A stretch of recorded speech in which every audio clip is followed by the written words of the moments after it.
नींद उड़ जाएगी, सो नहीं पाओगे जब तक ये प्रश्न अपने आप से पूछोगे। मदन लाल धिंगरा आपके जैसा ही गोरा चिट्टा था, बहुत बढ़िया घुंघराले बाल, और खूब मेकअप करता था, खूब फुसफुस करके सेंट लगाता था। लंदन में पढ़ता था, गोरी मेमों को पटाने का काम था, हट्टा खट्टा और मस्त नाचता था। उस समय तो ये आपके कान में लगे होते, वैसे MP3 तो थे नहीं, तो उस समय वो भूंगड़ा लेकर के, ग्रामोफोन लेकर के इधर उधर जाता था। एक दिन भूंगड़े पे गाना लगा हुआ है ग्रामोफोन पे, और सब नाच रहे, और गलती से पहुंच गया भारत भवन के नीचे। ऊपर में स्वतंत्रवीर सावरकर क्रांतिकारियों की बैठक ले रहे, और नीचे मदन लाल धिंगरा का तमाशा चल रहा है।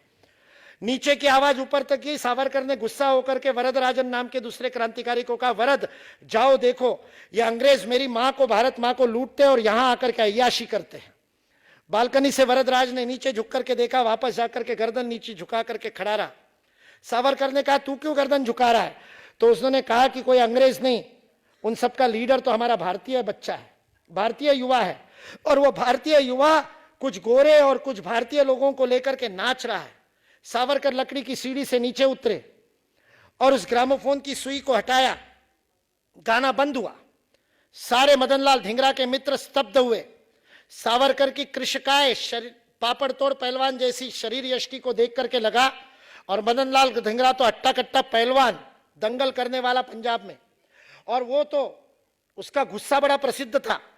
एक बात कीजिए, अंग्रेज प्रोफेसर ने लंदन यूनिवर्सिटी में उसको कह दिया, you black, you shut up, और ये उठ करके अपने बेंच पे से कूदा। उस प्रोफेसर को पटकनी दी, उसके नाक पे एक मुक्का जड़ा, नाक से खून का फव्वारा निकला। मदन लाल भी खून से रंगा और प्रोफेसर भी। मदन लाल प्रोफेसर का कहता है, now I am not black, you are not white, both are red. ऐसा मदन लाल धिंगरा। लोगों को लगा सावरकर की कुछ नहीं होगी, लेकिन सावरकर की जलती आंखों ने मदन लाल धिंगरा की आंखों में आंखें डाल करके प्रश्न पूछा, क्या इसीलिए तेरी मां ने दूध पिलाया था? वह भारत मां का जनाजा निकला है, परतंत्र राष्ट्र है, गुलामी में भारत मां तप रही है, और तुम यहां पर तमाशे कर रहे हो? क्या तुम्हारे माता पिता ने इसीलिए यहां पढ़ने के लिए भेजा है? मदन लाल धिंगरा गर्दन नीची करके चला गया। 3 दिन बाद सावरकर के पास लौटा और कहा, मुझे भी क्रांति के पथ पर ले लो। सावरकर ने कहा, तुम्हारे जैसा अय्याश, तुम क्या करोगे क्रांति के पथ पे? यहां तो बड़े मजबूत दम वाला व्यक्ति चाहिए। मदन लाल धिंगरा ने हर परीक्षा देने की तैयारी दिखाई। जलती मोमबत्ती के ऊपर हाथ रख करके जलने तक के हाथ नहीं हटाना, निष्कंप रखना बिना कपकपी के, वो परीक्षा देकर के क्रांति के पथ पर आया। सावरकर ने मदन लाल को पूछा, क्या हो गया? सावरकर को मदन लाल ने उत्तर दिया, आपकी जलती आंखों ने पूछा प्रश्न, मुझे सोने नहीं दिया। 3 रात सोया नहीं और अपने आप से प्रश्न पूछता रहा कि मेरा जीवन किस लिए, क्या करने के लिए मैंने जन्म लिया है। 17 अगस्त 1911 को लंदन की जेल में मदन लाल धिंगरा को फांसी दी गई। एक दिन पहले जब अंतिम इच्छा पूछी तो मदन लाल धिंगरा ने उस अंग्रेज वार्डन को कहा, एक कंघी, सुगंधित तेल और शीशा ला करके दो। वार्डन ने पूछा, कल फांसी है और आज श्रृंगार करके क्या करोगे? मदन लाल धिंगरा ने उत्तर दिया, मरते तो तुम लोग हो और जाकर के कब्र में दफना दिए जाते हो, मैं तो अभी गया और अभी किसी और मां की कोख से भारत माता की सेवा करने के लिए फिर पैदा हो जाऊंगा। फांसी तो मेरे लिए दुल्हन है, और दुल्हन के सामने ये तुम्हारे लंदन के जेल की जुए लेकर के जाऊंगा, इसलिए कंघी ला करके दो, जरा बाल साफ करूं, सच सवर लूं, फिर फांसी चढ़ूंगा। जीवन का लक्ष्य मिल गया। वही मदन लाल धिंगरा जो अय्याशी करने के लिए लंदन गया था, राय बहादुर का बेटा, हराम की कमाई से गया था, लेकिन उस मदन लाल का जीवन बदल गया। एक प्रश्न ने जीवन बदला। और बाद में जब सावरकर उससे मिलने गए, मृत्यु से, फांसी से 15 दिन पहले सावरकर जेल में मिलने गए मदन लाल धिंगरा को, और मदन लाल धिंगरा सावरकर को प्रश्न पूछता है, मेरी आंखों में तुम्हें मृत्यु का भय तो नहीं दिखाई दे रहा? और सावरकर उत्तर देते हैं, मदन, तुम्हारी आंखों में मुझे स्थितप्रज्ञ भगवत गीता के योगेश्वर कृष्ण के स्थितप्रज्ञ भाव दिखाई दे रहे। जीवन में कभी एक श्लोक न पढ़ने वाला, कभी गुरुद्वारे नहीं गया, कभी मंदिर नहीं गया, किसी भगवान को नहीं माना, वह मदन लाल धिंगरा भगवान कृष्ण के समतुल्य हो गया, क्योंकि उसको जीवन का लक्ष्य मिल गया कि मेरा जीवन भारत माता के लिए है। जिसको जीवन का लक्ष्य मिलता है वो महान बनता है। मैं आपके सामने ये जीवन दृष्टि छोड़ करके जाना चाहता हूं।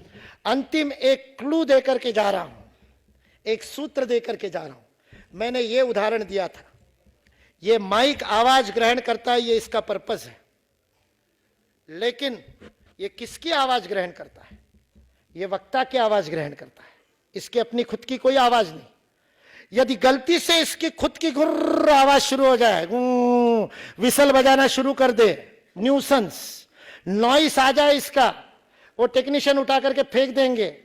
सेल्फिश होते ही इसकी वैल्यू खत्म। जब तक ये दूसरे की आवाज ग्रहण कर रहा है तब तक इसकी वैल्यू है। मनुष्य होते हुए यदि खुद के लिए जिए तो क्या जिए? सड़क पर घूमने वाला कुत्ता ट्रक के नीचे कुचल करके मर जाता है, भूखा नहीं मरता, पेट तो वो भी भर लेता है।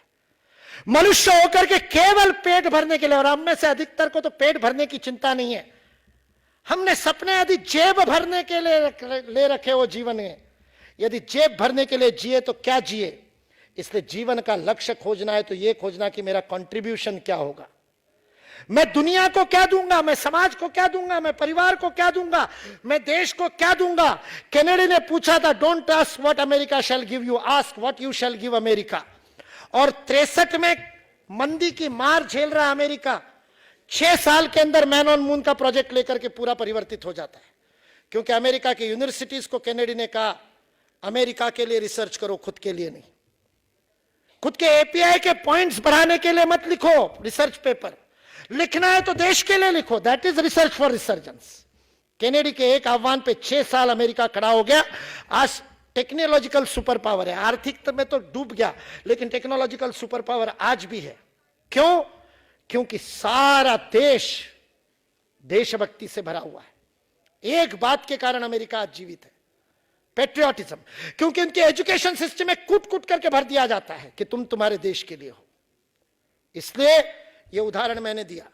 आपको अपने जीवन का लक्ष्य खोजना है तो मैं क्या बनूंगा को मत खोजो, मैं क्या दूंगा को खोजो। Where I can contribute the best, which is the field, which is the area, which is the function, which is the act in which I can give best of me. मेरा मैं सर्वोत्तम किस काम में दे सकता हूं, वो मेरे जीवन का ध्येय है, वो मेरे जीवन का लक्ष्य है। वो जिस दिन जाग जाए, आपके अंदर का सोया हुआ हनुमान भी जग जाएगा। मैं आपके आंखों में वो सपने देख रहा हूं, मैं आपके हृदय की धड़कनों को यहां बैठ करके, यहां खड़े होकर के अनुभव कर पा रहा हूं कि ये दिल मातृभूमि के लिए धड़कने के लिए तैयार है। इस अद्वितीयता को याद रखना। भूल जाओ तो अपने हाथों को देख लेना एक बार ध्यान से, क्या ऐसे फिंगरप्रिंट दुनिया में किसी के नहीं। आप यूनिक हो, एक काम करने के लिए पैदा हुए हो, उस काम को खोज लेना, और वो काम किसी और को आप क्या दोगे इसका होगा। समाज को क्या दोगे, विज्ञान को क्या दोगे, दुनिया को क्या दोगे, मानवता को क्या दोगे, प्रकृति को क्या दोगे, अपने से बढ़कर के बाहर क्या दोगे, यही जीवन का लक्ष्य हो सकता है। आइए अपने जीवन के लक्ष्य को खोजे।